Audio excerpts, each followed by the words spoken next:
2001, eu fui designado para ir para Guarapuava. E quando eu cheguei em Guarapuava, o irmão Juvenílio cuidava da parte da limpeza da igreja. Fazia uma semana que eu estava como pastor, ele entrou no meu gabinete, no meu escritório, e falou: pastor, eu vim ver se o senhor vai permitir, com molho de chave, que eu continue com as chaves da igreja. Eu tenho todas as chaves dos escritórios, dos departamentos aqui, porque eu faço a limpeza da igreja.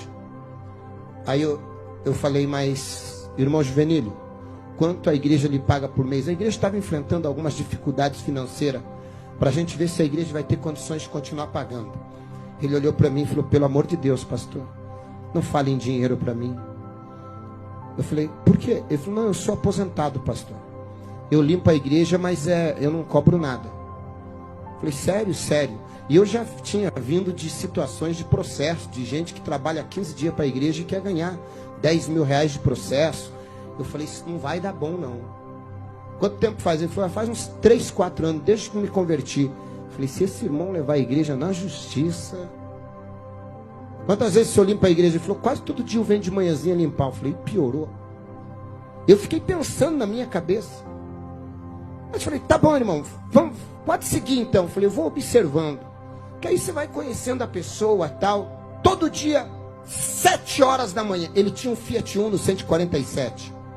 Ele encostava o Fiat Uno dele lá, ia lá, limpava a igreja. Eu vinha para o culto segunda, quarta e sexta. 8 horas da manhã eu chegava na igreja, o irmão Juvenílio olhava para mim, falava: pastor, agora eu posso ir, está tudo limpinho. Ele entrava nos escritórios, limpava tudo, ia no altar, passava pano em tudo, deixava tudo limpo. E na época era banco de madeira, envernizado. Ele vinha, passava pano, limpava, deixava tudo limpinho. E aí ia para casa, voltava, resolvia os problemas dele pela manhã, voltava no culto da tarde. Eu fui tentando identificar se ele tinha algum perfil de amanhã ou depois levar a igreja na justiça. Eu nunca vi ele reclamando de nada. Eu falei: mas vou ficar atento. Até que um dia ele entrou no meu gabinete e falou assim: pastor, eu queria lhe pedir uma autorização. Eu falei: pois não. Ele falou: pastor, me perdoe, mas eu fiz de tudo para poder mudar um horário de consulta. E o médico não tem outro horário, só pode me atender 8 da manhã. Eu estou com alguns problemas de saúde, e eu queria pedir se o senhor me libera de eu limpar a igreja esta quarta-feira. Só que se o senhor disser que não tem problema, eu remarco consulta de novo, espero, era pelo SUS, espero nem que demore 6 meses, mas eu não vou abrir mão de cuidar da igreja para uma consulta. Eu falei: irmão Juvenílio, quanto o senhor ganha para limpar a igreja? Ele falou: não, nada, pastor. Eu falei: irmão Juvenílio, o senhor não é um funcionário, o senhor não tem carteira assinada, o senhor não precisa nem justificar, é problema de saúde, vai cuidar da tua saúde. Eu falei: pastor, o senhor não vai ficar bravo comigo? Eu falei: meu Deus, esse irmão é diferenciado.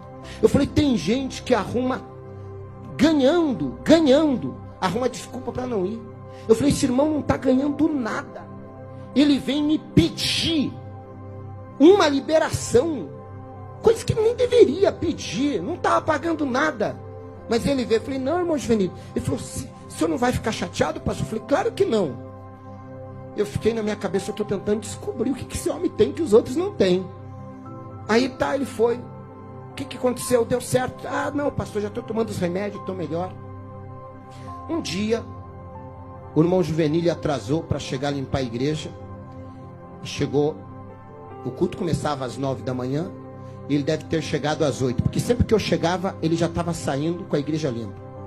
E nesse dia, eu cheguei, e o irmão Juvenílio ainda estava limpando a igreja. E como eu cheguei bem devagarinho, ele estava nos bancos lá da frente, limpando a igreja. E eu vi que eu cheguei de costas, ele estava chorando. Chorando e falando sozinho. Eu falei: irmão Juvenílio deve estar passando por algum problema.